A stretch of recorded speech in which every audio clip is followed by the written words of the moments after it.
మన ప్రభువును రక్షకుడైన యేసుక్రీస్తు సర్వశక్తి కలిగిన నామములో మీ అందరికీ సర్వశుభాలు దైవాశీసులు. ప్రభునందు ప్రియ సహోదరులారా, ఈరోజు మీ అందరికీ తెలిసినటువంటి సంగతి అదేమిటంటే, మరి నంద్యాల తండ్రి సన్నిధి తరపున పరిచర్య చేసేటటువంటి ప్రభుకుమార్ అనేటటువంటి ఒక సహోదరుని మీద, అదే మందిరానికి వెళుతూ ఒక సహోదరి, ఆ చెల్లి పేరు మరి మహిమ కుమారి, కొన్ని దినాలుగా మరి ఒక వ్యక్తి, ఎవరు ఇతను అంటే వీకేఆర్, ఎదుగుతున్నటువంటి సేవకుల మీద ప్రతిసారి ఎక్కడ దొరుకుతారా అని నిందలు వేసి మరి సంఘాన్ని పాడు చేసినటువంటి ఈ వీకేఆర్తో కలిసి మరి ఈ చెల్లి మరి కొన్ని దినాలుగా తను బయటకు వచ్చి అబాసు పాలు అయిందే కాకుండా మరి సేవకుని మీద కూడా దుమ్మెత్తి పోస్తూ నాకు అలా చేశాడు ఇలా చేశాడని మరి వితౌట్ ప్రూఫ్స్, ఏమండి, ఆధారాలు లేకుండా తను మాట్లాడుతూ ఉంది ఈ చెల్లి.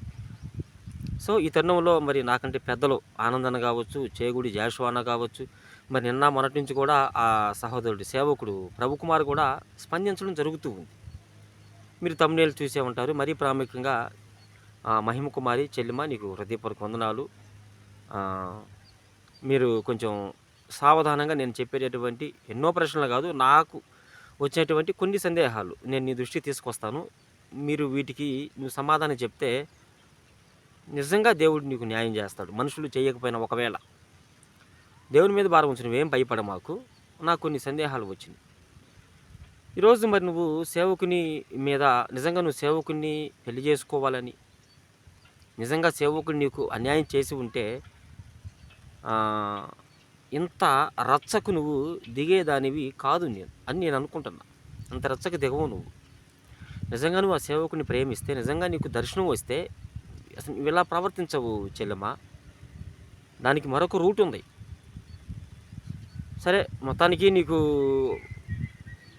అతనితో నువ్వు వెళ్ళి కూర్చున్నావు స్టూడియోలో వీకేఆర్తో. మరి అతను నీకు ఏం నిరూపించాడో మాకైతే తెలియదు. కానీ సరే, నేను కొన్ని ప్రశ్నలు అడుగుతాను, నాకు సమాధానం చెప్పు. నాకు కొన్ని సందేహాలు ఉన్నాయి. మొత్తానికైతే ఒకటి కన్ఫాము, నువ్వు ఆ సేవకుని మీద అయితే నింద వేశావు. నన్ను ఏదో చేశాడు, నాకేదో నన్ను నయవంచన చేస్తున్నాడు, నన్ను ప్రేమిస్తున్నాను, పెళ్లి చేసుకుంటాను అది ఇదని చెప్పేసి నన్ను ఇట్లా శారీరకంగా భౌతికంగా నన్ను ఏదో చేశాడని మీరు ఆరోపిస్తున్నారు కదా. సరే, ఇప్పుడు మీరు అంటున్నారు మరి అతను, నేను వెళ్ళి మందిరానికి వెళ్ళి కలుస్తాను, పెద్ద మందిరానికి అంటే అతను ఏదో నేను బెదిరించినట్లు, ఎవరో నంద్యాల సేవకుడు, నువ్వు అక్కడికి వెళితే నాకు చాలామంది తెలుసు, పలుకుబడి ఉంది, నిన్ను అక్కడ గేటు కూడా తాకనిరు అన్నట్లుగా మరి ఈ వీకేఆర్ ద్వారా మీరు పలికినట్లుగా నేను విన్నాను.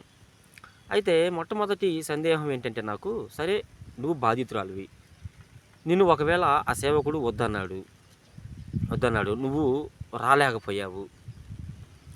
ఇప్పుడు ఎవరెవరో ఈ సంబంధం లేని వ్యక్తులు నీకు అన్నగాని అన్నలో కొంతమంది వచ్చి సపోర్ట్ చేస్తున్నారు. మరి వాళ్ళైనా రావాలి కదా మందిరానికి, తండ్రి సన్నిధి సంఘం దగ్గరికి వాళ్ళైనా వచ్చి, ఏమండి మేము పలానా నంద్యాలకు సంబంధించినటువంటి మహిమ కుమారికి మేము వరుసగా అన్నలో అవుతామని చెప్పేసి మరి వారైనా వచ్చి మరి సేవకునితో, అక్కడ చాలామంది సేవకులు ఉంటారు, నువ్వు రాలేని పక్షంలో వారినైనా పంపించచ్చుగా.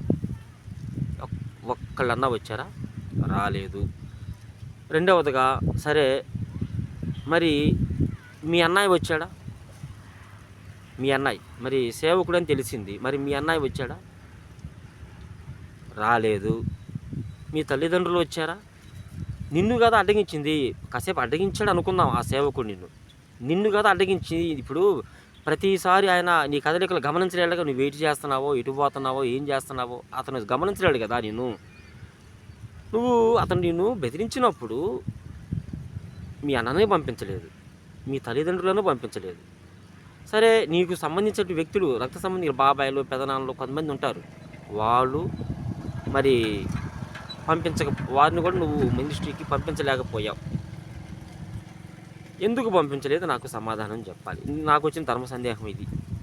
ఎవరెవరో వస్తున్నారు వీడియోలోకి, మరి ఆ వీకేఆర్ అనే వ్యక్తి మరి వాళ్ళకి ఎంత ఇచ్చాడో మనకు తెలియదు. మొత్తానికి మీకే తెలియాలమ్మా, అది మాకైతే తెలియదు. మాకు సందేహాలు ఉన్నాయి. మరి ఇప్పుడు సరే వాళ్ళని పంపించలేదు. రెండవదిగా ఏంటంటే, ప్రతిరోజు అడ్డగిస్తున్నాడు నిన్ను. నువ్వు ప్రయాణం అయ్యేది, నువ్వు రెడీ అయ్యేది, చక్కగా చేతికి డబ్బులు తీసుకొని చక్కగా బస్సు ఎక్కి రావచ్చు. నేను వెంబడించడు కదా ఆయన, రౌడీలే మెట్టలేదు కదా సేవకుడు. రే పలానా మహిమ కుమారుని మీరు కొంచెం అబ్జర్వ్ చేస్తా ఉండండిరా, తన కదలికలు, తను ఎరిగిపోతుందో, ఏం చేస్తుందో, ఏం తింటుందని చెప్పేసి నీ నీ యొక్క లైఫ్ విషయంలో అది ఏమి కొంతమంది బందిపోటు దొంగలనేం పెట్టలేదు కదా నీకు బాడీ గార్డ్ లాగా. అప్పుడేదో ఆపాడు, తర్వాత నువ్వు చక్కగా ఏదో రెడీ అయ్యి ఏదో ఊరికి పోతున్నట్టు చక్కగా నువ్వు ఊరికి బస్సు ఎక్కి రావచ్చు, దొంగచాటుకైనా రావచ్చు.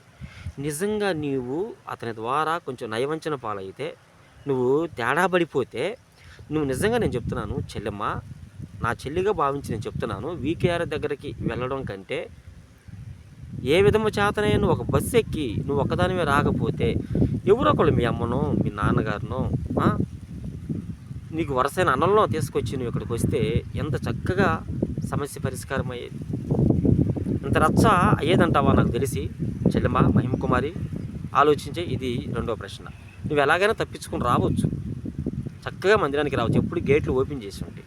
2, మూడోది ఏంటంటే, మరి నేను ఎక్కుళ్ళు వస్తున్నాయి, నాకు ఏదో కొంచెం ఏవుళ్ళలాగా వస్తున్నాయి, మరి ఎందుకు ఇలా వచ్చిందని చెప్పేసి నువ్వు ఆలోచన చేసినప్పుడు నువ్వు అతని మీద నిందేసావు. నాకు గర్భం వచ్చింది, దాన్ని ఏది తీసేయమన్నాడు అన్నట్లుగా మరి నువ్వు చెప్పుకొస్తూ ఉన్నావు. దానికి సంబంధించినటువంటి మరి ఆడియో ఏమైనా ఉన్నదా? ఇది 3.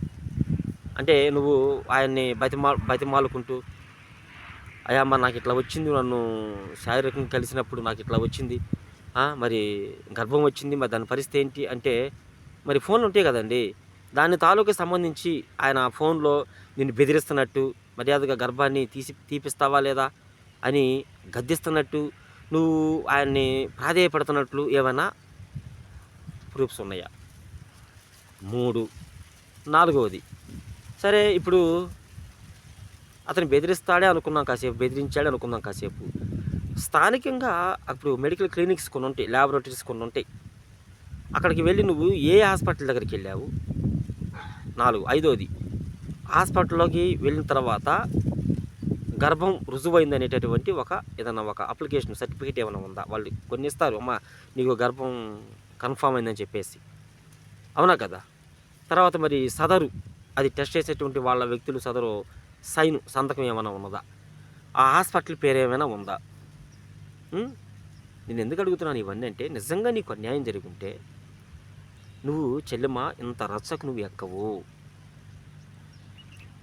ఏమంటే తోడేలు స్వభావం కలిగినటువంటి ఆ వీకేఆర్తో నువ్వు జత కట్టి కొన్ని దినాలుగా నువ్వు రచ్చకెక్కుతున్నావంటే, నిజంగా నువ్వు అతన్ని కావాలనుకుంటే నువ్వు ఇలా చేసేదానివి కాదు మహిమ కుమారి చెల్లి. నేను అడిగినాటికి నాకు సమాధానం చెప్పు. నువ్వు దొంగచాటుగా మందిరానికి రాలేకపోయావా? బస్సు ఎక్కి నీకు సంబంధించిన వాళ్ళను పంపించలేకపోయావా? బెదిరించింది నిన్ను అనుకున్నా కాసేపు, నువ్వు చెబుతున్నావు నన్ను బెదిరించాడు అని. మరి మీ అమ్మగారు మీ నాన్నగారు ఎంతవరకు లైన్లోకి వచ్చారా? సరే వాళ్ళన్నా మరి రావచ్చు కదా.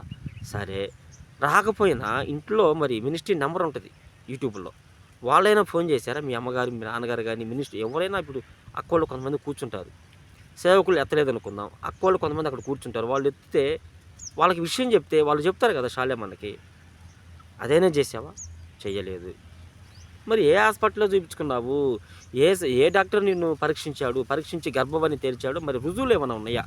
మరి 2-3 రోజుల నుంచి ఆ సహోదరుడు కొన్ని ఆడియో రికార్డింగ్స్ పెడుతూ ఉన్నాడు, నువ్వు నింద వేసేటువంటి ఆ ప్రభు కుమార్ సేవకుడు.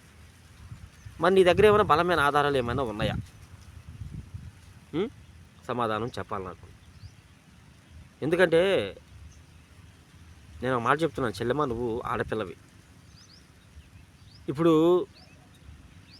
అది నిజమైతే దేవుడు న్యాయం చేస్తాడు, నిజం కాకపోతే దెబ్బతినేది నువ్వే చెల్లమ్మ. అర్థమవుతుందా? ఇన్ని రోజులు పెట్టి రచ్చ చేస్తా ఉన్నావు నువ్వు. విలువైనటువంటి మరి వాల్యుబుల్ అయినటువంటి ఒక ఆధారం మీరు చూపించలేకపోతా ఉన్నారు, వీకేఆర్ కానీ నువ్వు కానీ నీకు సంబంధించిన వాళ్ళు. నాకు వీటికి సమాధానం చెప్పాలి. మరి వీకేఆర్ చేత చెప్పిస్తావో లేకపోతే నువ్వు లైన్లోకి వచ్చి మాట్లాడతావో నాకు తెలీదు చెల్లెమ్మ. మరి నాకైతే కొన్ని ధర్మ సందేహాలు ఉన్నాయి. గర్భం అందినట్లు వచ్చినట్లు ప్రూఫ్స్ ఏమున్నాయి, ఆ సర్టిఫికేట్స్ ఏమున్నాయి, ఆ ల్యాబ్లో ఆ టెస్టులు చేసినప్పుడు కొన్ని ఉంటాయి కదండి, దానికి సంబంధించిన కాగితాలు మనకి ప్రూఫ్స్, అవి మరి ఉన్నాయా? ఆ గర్భం తీసివేయమన్నాడు, అబార్షన్ చేయించుకోమన్నాడు అన్నట్టుగా మీరు మాట్లాడుతూ ఉన్నారు. ఆ ఫోన్ రికార్డ్స్ ఏమైనా ఉన్నాయా? ఆయన నిన్ను బెదిరించినట్లుగా ఏమైనా ఉన్నాయా? ఇవన్నీ కూడా మరి మీరు, నేను అడిగింది జస్ట్ 4, 5. ఇంకా మధ్యలో చాలా అవన్నీ. ముందు వీటికి సమాధానం చెప్తే నిజంగా నీకు అన్యాయం జరిగితే, మనుషులు ఒకవేళ అన్యాయం చేసినా నువ్వు నమ్మింది యేసు ప్రభువును కదా, ఆయన నిజంగా అతను నీకు అన్యాయం చేస్తే మెడలు వంచైనా అతన్ని నీ వాడిగా చేసే అవకాశం ఉంటుంది దేవుడు తెలుసుకుంటే. నాకు వీటికి సమాధానం చెప్పు. మరి అంతవరకు ఎవరన్నా వచ్చారా మినిస్ట్రీకి? ఆలోచన చేసి మీరు అనేది భావించకుండా నన్ను ఒక అన్నగా భావించి వీటికి నువ్వు సమాధానం చెప్పి మరి తదుపరి మీరు ఎలాంటి స్టెప్ తీసుకుంటారో నేను దాన్ని గమనిస్తాను. సో ఈ వీడియో ప్రతి ఒక్కరికి షేర్ చేయండి. ఆ చెల్లి చూసేంతవరకు, వీకేఆర్ చూసేంతవరకు ఈ వీడియో మీరు షేర్ చేసి మరి న్యాయాన్ని గెలిపించాలని మీ అందరికీ కూడా ప్రేమపూర్వకంగా తెలియజేస్తూ, హృదయపూర్వక వందనాలు తెలియజేస్తూ ఉన్నాను.